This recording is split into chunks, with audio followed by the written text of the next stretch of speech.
Hi YouTube, welcome back. A few of you have very kindly sent messages noticing that I've been absent for a little while, for which I apologise. And thank you to those of you who've sent really kind messages, mostly on Instagram, because I haven't been posting there very much either. Nothing to worry about. I have had a slight, well, more than a slight, a health issue that kind of, I haven't been terribly ill. I've been carrying on working as you do, you have to when you're self-employed, but it kind of got in the way of me wanting really to talk about makeup and things like that, and so I haven't been posting for a little while, probably about a month or so. The good news is I had an operation a week last Monday, so 10 days ago, and it looks as if the problem is solved, and I feel much better, not just physically, but I guess without sounding too highfalutin, psychologically as well. So here I am, back again, and I've got a huge build-up of things that I want to talk about, that I want to show you. Some of the things that I've bought will be slightly out of date now, which is a shame. Some of them may have sold out. I've also got a couple of huge gifts with purchase coming, two, one from Space NK and one from Harrods. They haven't been delivered yet, but in the last few days, since I've been feeling so much better, I've definitely wanted to buy some makeup, so I've bought a lot. So we'll be talking about that and a few new collections that are kind of drifting into the shops, although I have to say I don't think you've missed a whole lot because there haven't been that many fabulous releases so far. Anyway, I thought we would kick off with this general chat about what I've been looking at, and also my favourites from the last month or so, because I haven't completely not worn makeup, although I have been kind of reining it in a little bit. So let's look at the favourites. In particular, there's one thing here which I find quite surprising, because those who've watched me for a while will know I'm a huge fan of Bioderma micellar water. I have used Bioderma, the original red top one, for well over a decade. I'm going to say possibly 15 years. I remember reading an article about Kate Moss using it and various other models at a time when you couldn't buy it in the UK.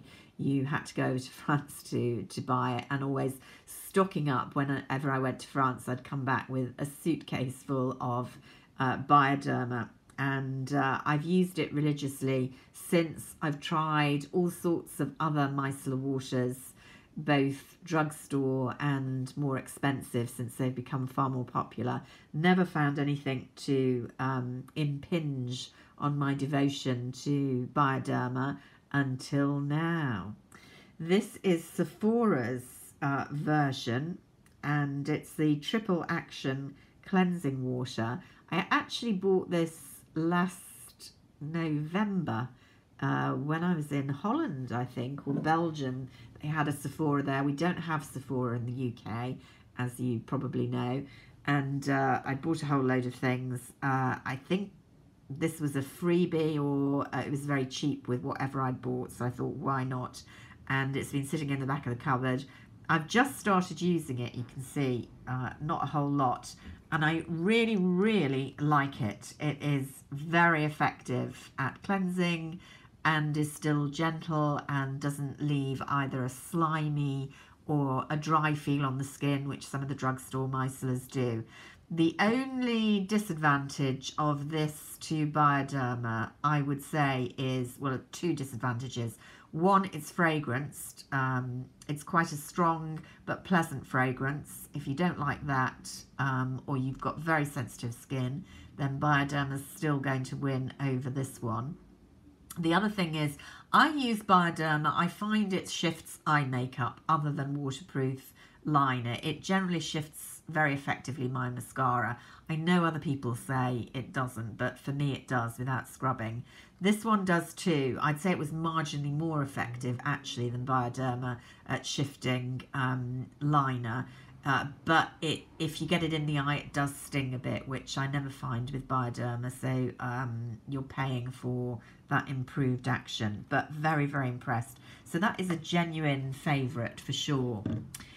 Then in terms of other new things, although I may not have shown you, there was quite a lot on the internet about this baby, Derma, which is makeup from, I'm going to say Hungary, a stage makeup, Czech Republic. There are quite a lot of videos about it out on YouTube. You have to buy it on Amazon or eBay, and I think there's a bit of dubiousness as to whether it's the genuine article or there are fakes. It was incredibly cheap. I'm going to say I spent about maybe £6 on this. It's a full coverage makeup.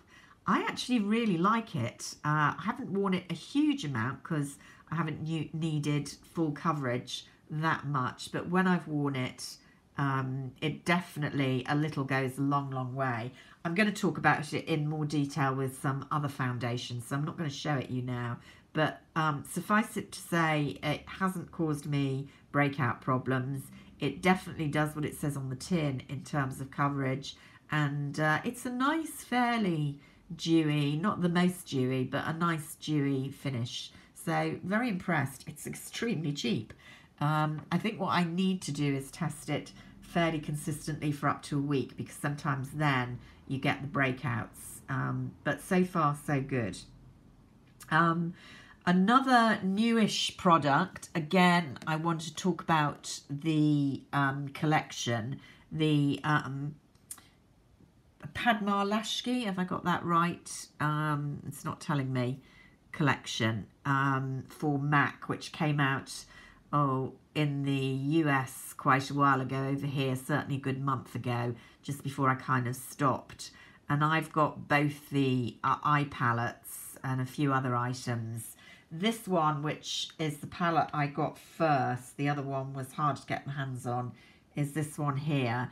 And I initially wasn't that keen because of that blue. I thought I wouldn't wear it a lot, but I have been wearing it a lot. You can actually see these two colours in particular. That pink, not nearly as scary on the eye as it looks there. It actually makes quite a nice ordinary day look.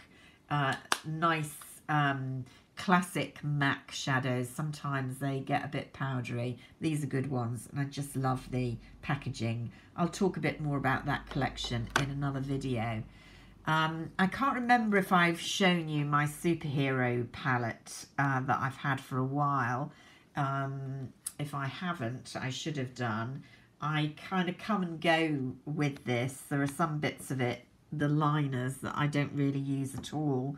A couple of the colours, this one here and this one here, that I love for natural eyes. But what I've really been enjoying with my not much makeup is the kind of primer colours, particularly these two down here, which just kind of blot out the imperfections on your eye and make your eyelids look a bit kind of brighter and cleaner without an eyeshadow look.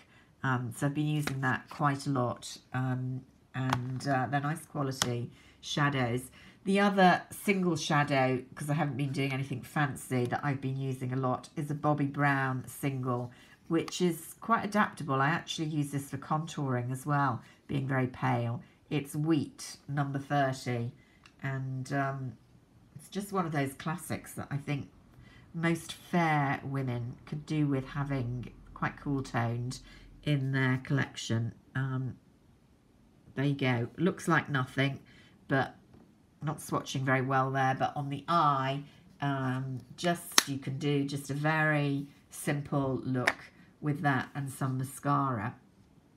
I have been, in the last couple of days, as the scorching sun has finally arrived in the UK, just finding myself wanting to do a bit of orange. I don't know why. Orange is kind of my summer go-to colour, And so out of my very extensive Chanel blush collection, this one has been doing a lot of heavy duty recently. This is Frivol. You can't get it anymore, I'm afraid. It's several years ago, but they're often bringing out oranges. I did that on the eyeshadow colour. There you go. It's actually just a very pretty coral flush. Again, not swatching brilliantly there, but I promise you it builds up very nicely on the cheeks. And with that, I've got several orange lipsticks, but I like the Kiss Kiss formula in the spring because it's quite light and quite forgiving on the lips. But this one is Peach Satin. There you go. Very brightening with blue eyes. So I've been enjoying that on the lips. And then with the sun, breaking out an old favourite that I've talked about a lot, Victoria Beckham's for Estee Lauder, the Modern Mercury highlighter. I'm a highlighter queen, and I'm still enjoying that Huda palette that I showed you just before I disappeared, which is highlighters. Absolutely loving those, the strobe palette. But this one I brought out again. You can see, gosh, I use this a lot, and look how little impression I've made on it. You get an awful lot of product for your money, and it's still wearing very well. Very bright there. I can pack it on the eyes as an eyeshadow. I use it with a fan brush as a highlighter. It's just a beautiful highlighter. If you're not an absolute highlighter junkie, I still think this is one that is worth having in your collection. Most people it's going to suit. I'm pretty sure Estee Lauder is still carrying it at the moment. It's a real classic, and it's just beautifully packaged. The only disadvantage is this is quite weighty. You're really not going to carry this in your handbag, but then you probably don't need to with a highlighter. So yeah, that's been on the heavy rotation since the sun suddenly decided to shine again in London. So those are my favourites. I promise you I am definitely feeling up for making more regular videos at the moment. I'm going to talk about the Padmalasky collection. I want to talk to you soon about cushion foundations because I've been using those a lot, and I've had quite a few new foundations or new to me foundations in addition on rotation to talk about a little bit. I've been trying the Ordinary skincare range. I've got quite a lot to say about that because it's an extremely complicated range. I've bought into the Chanel Les Beige collection.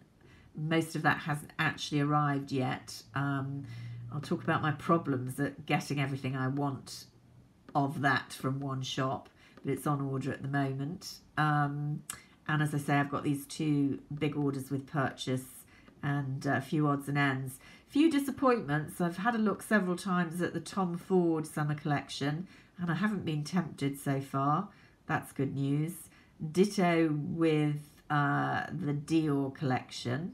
I was slightly tempted by the blue palette but resisted, and I haven't managed to get my hands on any Guerlain yet, although that's only just been released and rather patchily here in the UK. So lots to talk about soon. Thank you again for your messages. If you enjoyed this, thumbs up, and we will talk again soon. Bye for now.